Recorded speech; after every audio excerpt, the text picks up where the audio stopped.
Now, we move on to another question. The table shows the monthly rental rates and deposit required when renting the apartment. Okay, so this is the renting rate. Type of apartment, you have 2 room and 3 room.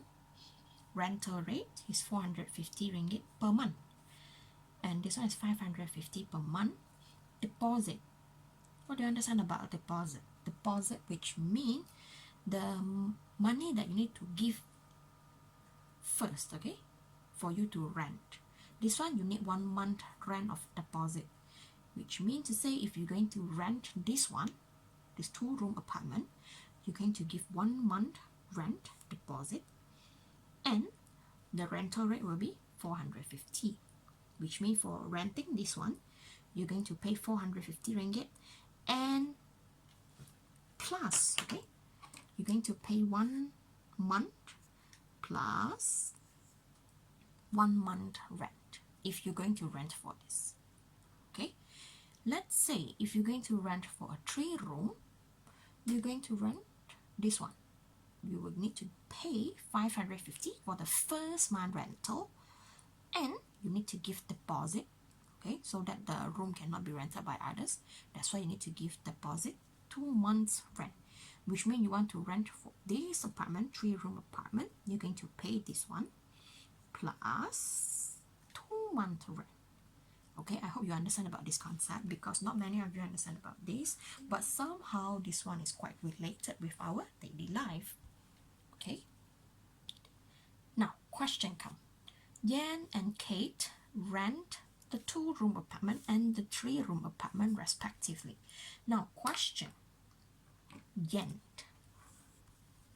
and Kate, so you have 2 person here, Yan and Kate.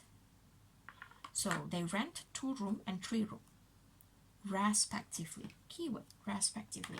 I remember that I always told you what is respectively, which means the first one rent the first, the second person rent the second, which means Yan is going to rent a 2 room apartment.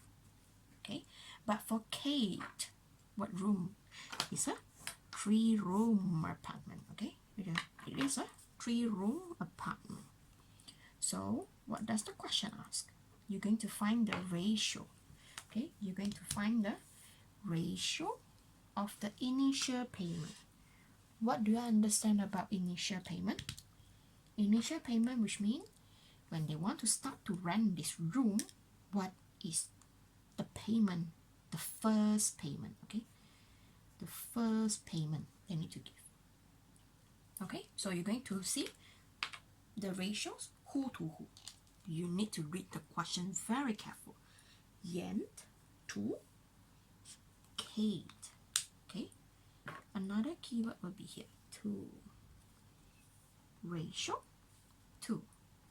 So your answer, it should be Yan to Kate.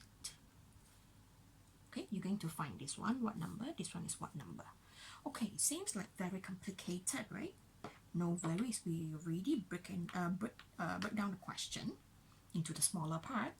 So you check the initial payment. Okay, initial payment.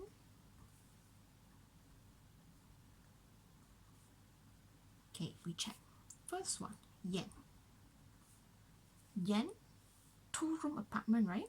When you want to rent for a 2 room apartment, it's 450 ringgit. Okay. How many months of deposit going to pay? 1 month rent. Renting this one, right? So you're going to add another 450 ringgit. So what do you get? You will get 900 ringgit. Okay. How about Kate? Kate rent for a 3 room apartment. 3 room apartment, you need to give 1 month rental. And how many months for the deposit? 2 months. So 2 times 550. You key in all this thing, and what do you get? You will get 1,650. Okay, both of them are RM in RM. So this is the amount they're going to pay, initial payment. This is the initial payment they're going to pay. So when you are able to find this one, you already done the first step. When you're able to find this, which means you're able to understand the question. So you're going to put it into the ratio.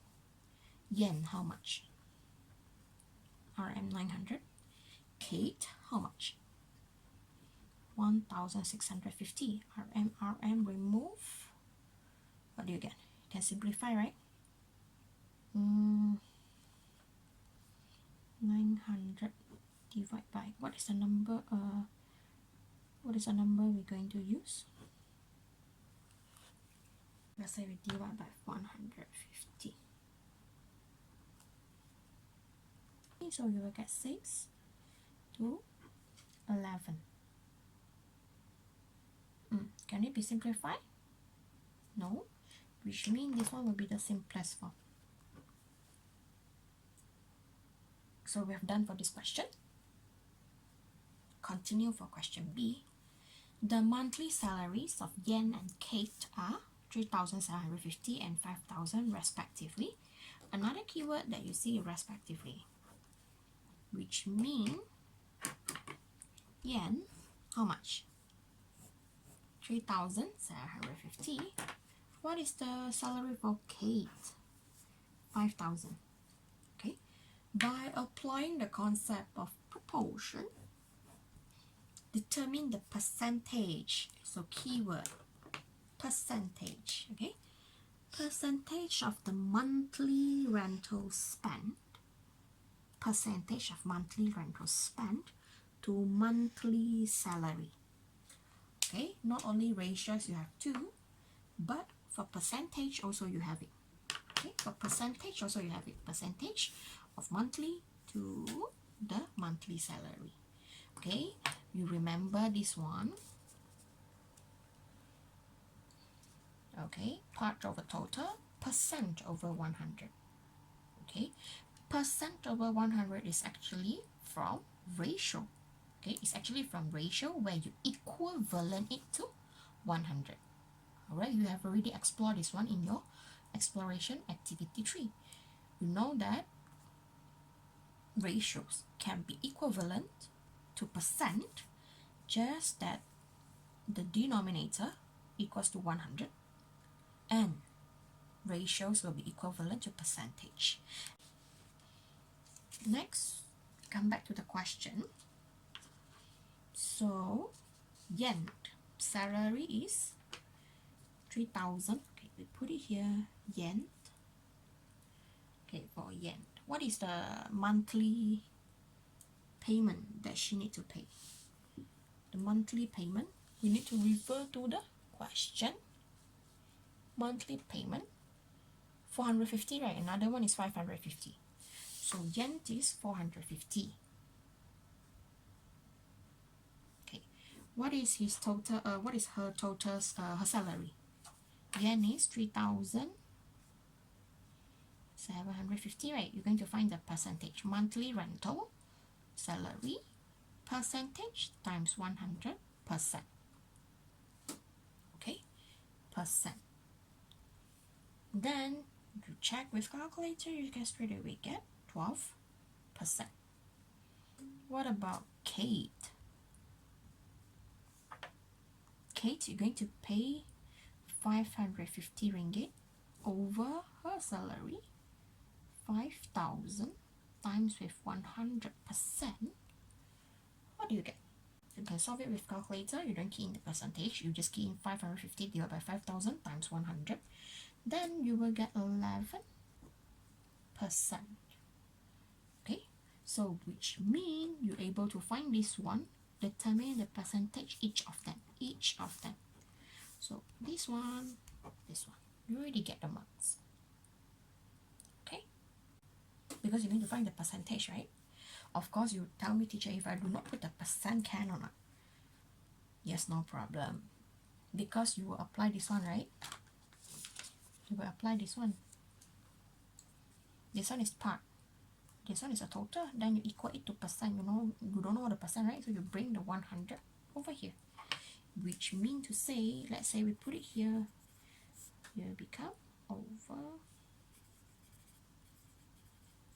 3,750 equal, you don't know, over 100, then your x will be equals to